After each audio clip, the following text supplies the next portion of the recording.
The single most important role any entrepreneur can hire for, train for, and cultivate over time is an executive assistant. I don't care what phase of business that you're in, if you can afford it financially, that's the only prerequisite. You need an executive assistant. And if you don't have one, it's critical that you get one because it's going to maximize your value and allow you to work on your business, not in your business, which is the classic cliche. However, if you don't do these 5 things, your executive assistant is being set up for failure. My name's Kasim. I've built 6 million and multi-million-dollar businesses. I've had 2 successful exits, 1 for 8 figures. I've generated a $10,000,000 net worth, and my goal in life is to help you achieve 3x freedom. I want you to be financially free. I want you to have freedom of dimension, and I want you to have freedom of purpose. In order to achieve freedom, one of the most important things you can do is get yourself the right team. And an executive assistant is a critical role on your team that we need to fill. But let's set them up for success with these 5 steps. Step 1, really important that you keep them busy. This is especially true for new EAs. My feeling and opinion on employees is nobody's ever going to run faster than they do in the first 90 days. Obviously, right? Like when you first get started, there's kind of that frantic, frenetic energy. You're trying to learn. You really want to impress people. You want to make a good impression. And so you start out fast and then you taper off. And that's okay because that taper comes with things like, expertise, understanding, proficiency, etc. And so not only is the taper acceptable, it's also necessary because nobody can run at that sprinter's pace. But if you want to make sure that the pace that they maintain is as fast as it possibly can be, set the early pace high. It's really important to set that early pace high. So what do? If there's 10 things that a human being can do in a day, give them 12. This plays really well into Parkinson's law. Parkinson's law says that work will expand into the time allotted. So when we hire a new employee and, we kind of ease them into it and we put them in training and they get to meet the team and they're going to shadow their buddy, that's a really hard thing to speed people up from. You're actually making a promise that you're not going to keep because then you throw them into the fray and they're like, oh my goodness, this is hard. So if you notice that your retention from training to implementation tends to be low, that's why. What I like to do with all employees, and especially my EAs, is I want to start them fast. And so what I do is if there's 10 things somebody can do in a day, I give them 12. But then I ask them to manage expectations. I don't want them to die. I don't want them to be stressed. I don't want them working more than an 8-hour day. I don't want them working nights and weekends. And I say all those things. I don't expect you to do more than 10. But what I do expect you to do is be responsible and accountable, assess the work available, tell me what you can and can't do, and then just keep me updated as to what's going on. This does a number of things. One, especially for executive assistant, it puts them in the frame of managing you, which is what you want. It's what you want. It's actually critical to you having a good EA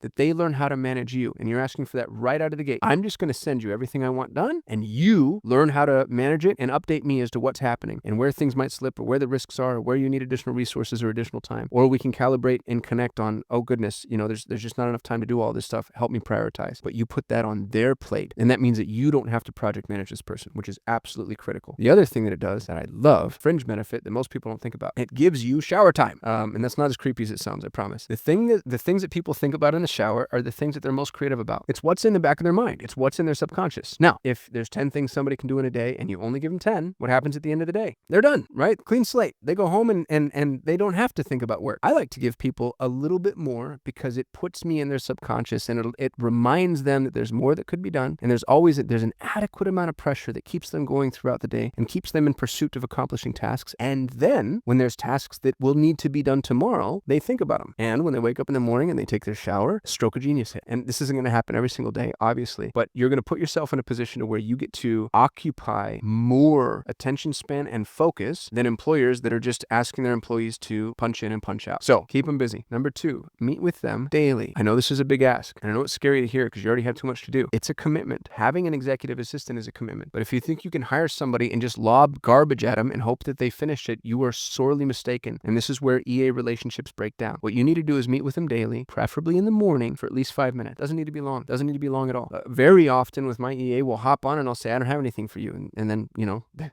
like, I don't have anything for you either. And now we're done. But it gives us the opportunity to calibrate and connect. And so you want to do this. You don't have to do this forever. My executive assistant now, she's anticipates my needs, does an ungodly amount of work for me. She's amazing. She's so efficient. We don't have to meet rarely ever. But I have a young man that runs my special initiatives department who's something like an assistant, and he and I meet every single day because the work that I send him is opaque and there's a lot of questions and neither of us are sure where things are going. And so it requires that calibration. This ensures that you are not a bottleneck. It ensures that they're able to ask you questions.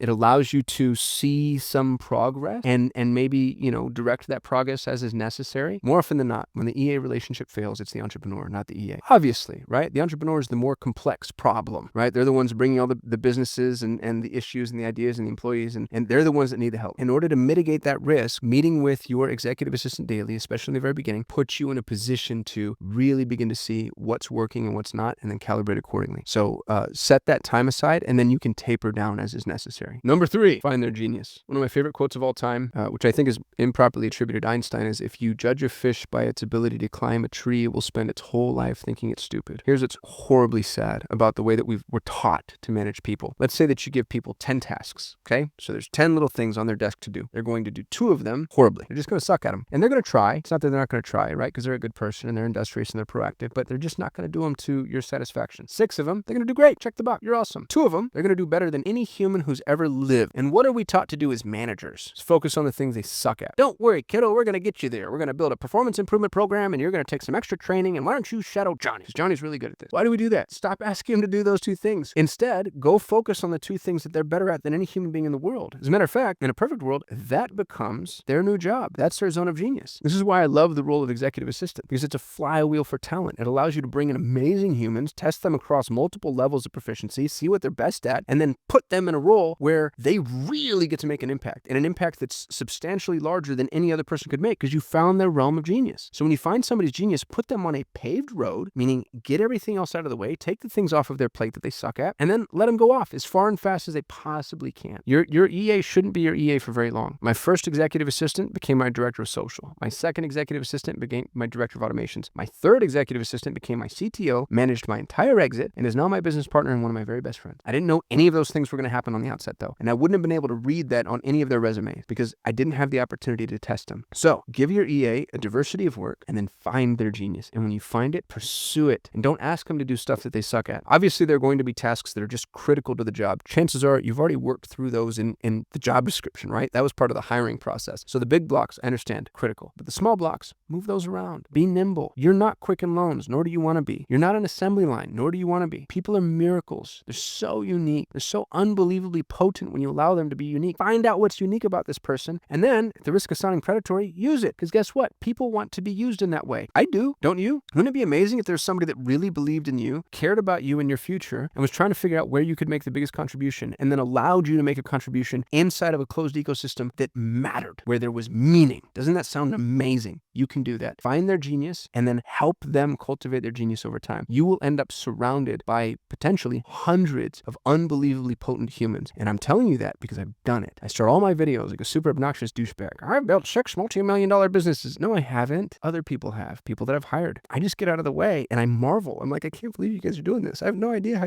I could never. I built the #1 ranked Google Ads agency in the world. I've never run a Google Ads campaign in my life, ever. I had the highest performing real estate investment campaign on the planet before I was a real estate investor or had ever done lead generation. I own the largest Montessori community in North America. I'm not a trained Montessorian. I don't own a school. I do these things. I'm able to do these things because I find amazing people, and those people are available and accessible to you. But you have to pursue their genius. You have to pursue their genius, and you have to be willing to forgive the things that they're not good at, and you have to be willing to forgive the things that maybe they're just not very good at. Find somebody else to do that. When you find somebody's genius, take everything else off the table, because that's really where the leverage point is. Number 4, my favorite, delegate. Now, I'm writing an entire book on delegation. I'm going to have a masterclass on delegation. It's going to be free for you. I'll probably just put it on my YouTube channel. I'll have many more videos about delegation, but right now I'm going to brush across the 3 most important delegation frameworks just for the sake of brevity and time. The first and the most important is delegate projects, not tasks. When you delegate tasks, you're the project manager. Congratulations, you own that project. Best of luck to you. When you delegate projects, you actually give somebody ownership of something that is of value end to end. Now, in the very beginning, when you're first starting with your executive assistant, it's okay to delegate smaller projects because you're learning each other. They're learning you, you're learning them, you're trying to figure out how you work. And you need to see, what kind of input they need and what kind of feedback they need. So instead of asking them to write the book, ask them to write, research the table of content, right? So instead of asking them to build the website, ask them to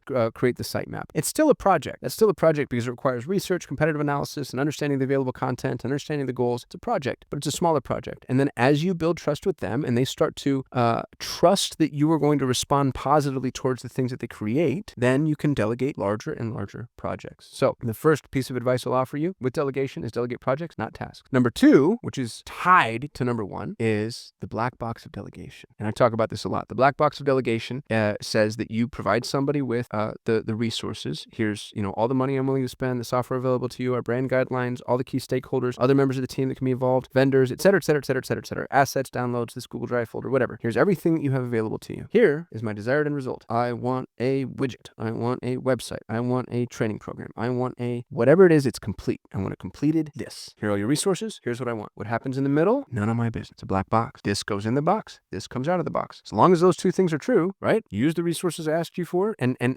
no more than that.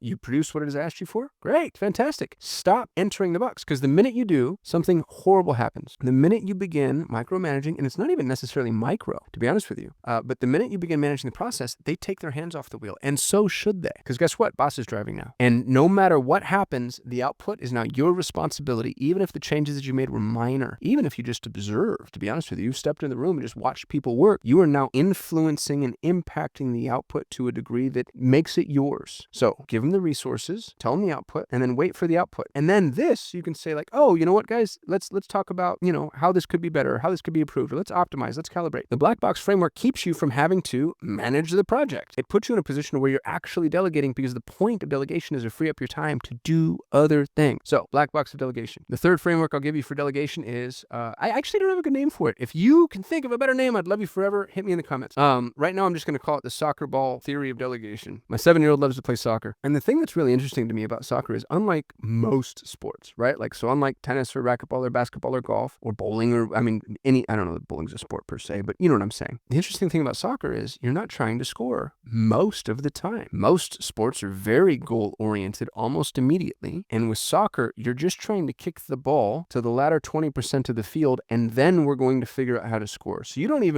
even kicking the ball in the direction of the goal per se. You're just kicking it down the field. I love that as an analogy for delegation. You don't try to score right out of the gate. Just kick the ball down the field. And so what this generally means is delegate enough to move the project forward with the understanding that you're not necessarily going to score, right? You're not going to get everything that you need right out of the gate from that one piece of delegation procedure. And this is where most people fail, because they'll say things like, oh, I wanted to run an online challenge, and so I needed a sales funnel for my challenge that included the funnel and the CRM and all the ads, and I delegated that. When I came back, it wasn't perfect. Like, delegation doesn't work. You have to do everything yourself. No, that's not true at all. You're trying to score right out of the gate. Kick the ball down the field. Hey, we want to run this online challenge. We're going to need a sales funnel. Do me a favor, go research everybody else in the space that's done it, or anybody that's done anything analogous to it, and come back to me with a project plan, black box, right? That's a really good project to delegate. Come back to me with a project plan for how we're going to build this. What is the funnel going to look like? What's the setup on the CRM? What's the pipeline? What are the goals? What are the ads? Bam, kick it down the field. Chase it, right? We kick the ball, chase the ball, kick the ball, chase the ball, kick the ball, chase the ball. Where magic really happens is when you're not the one chasing it. It's when your EA is chasing it, and that's when you have a really symbiotic relationship. But you have to delegate. If you're just asking your EA to do a smattering of tasks, that's not a role that's going to last. You're not going to, when it comes time to tighten your belt, it's really easy to get rid of those people because they're not really helping you, right? They're just kind of,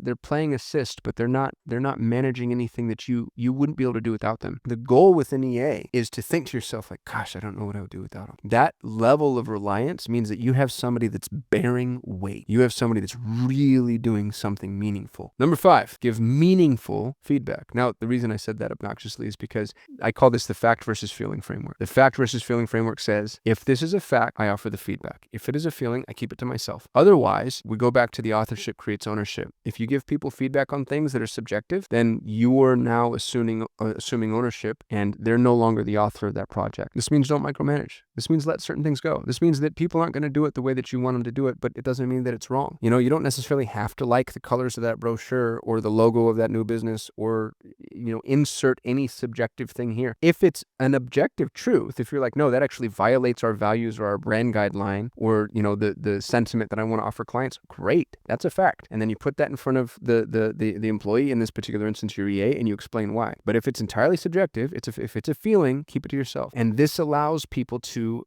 build uninhibited without you constantly coming in and deciding that, oh, if I inject myself in here, I'm going to make things better. So maintain the mantra, authorship creates ownership. When you do need to give somebody feedback, and this becomes very binary, either feedback is offered or it's not. If it's a fact, it's offered. If it's a feeling, it's not. So the feeling feedback we take off the table, which by the way is the majority of feedback entrepreneurs offer. And I can tell you that now because I have a whole army of EAs, and entrepreneurs are still, even with my training, still offering feeling-based feedback. And I'm like, dude, you're paying attention to the wrong things. They got the job done. They got it done phenomenally well. And you just don't like that, they zigged when you would have zagged. So take the feeling feedback off of the table. The factual feedback, you need to be ultra specific. Oh, it's two extremes, either no feedback at all, or you need to nitpick. And this is true for EAs. It's not necessarily true for other roles. It's true for EAs because this really is a very intimate relationship, and they're doing work. Hopefully, they're doing work that you would have done yourself. And so that means that you need to tell them, hey, I don't like your use of punctuation for these reasons. I need you to do it this way because I'm going to represent this writing as my own at a certain point, and I can't run around fixing your punctuation. It nullifies your value to me. Ultra specific and with examples on a regular basis. What I like to do is I like to meet with employees every Friday, and I like to say, here's everything you did well, here's everything you improve upon. And putting it in that cadence, it actually takes the sting out of the improvement opportunities because it's no longer an existential crisis. It's not, because when you give somebody negative feedback and you're an employer, you're reminding them that their job is in your hands. But if it's just part of our Friday meeting, it's still, as uncomfortable as negative feedback is, and it's part of the process. The last piece to the feedback loop is ask for feedback. What can I do better? How can we make this a better job for you? How can we make this a better fit? How can I improve as an employer? We don't like hearing that, but generally speaking, when the feedback comes, it's really worth paying attention to because it's almost always true. And you cannot respond. If you want the truth, you can't respond negatively. So when people begin to give you feedback, you have to make them feel safe in order to even begin to receive it. And then when they, they're going to kind of whisper it out in the very beginning because they're testing the waters because most bosses don't let me do this. And then when they're like, oh, this person actually responded really well. Now you put yourself in a position to be peers and to be coached by them as you're coaching them, which is what you want. It's what you want. It creates that symbiotic relationship where your EA is really providing a level of value that exceeds what you could possibly pay for. And that's leverageable. That's scale. That's what you're aiming for. So as I mentioned, the executive assistant role is the most powerful you'll ever have in your organization. It's the most important for you to cultivate, but you're setting your EA up for failure if you're not doing these 5 things. So I hope this was helpful. If there are things that I'm missing or things that you'd like to add, hit me in the comments. Otherwise, I'll see you in the next video.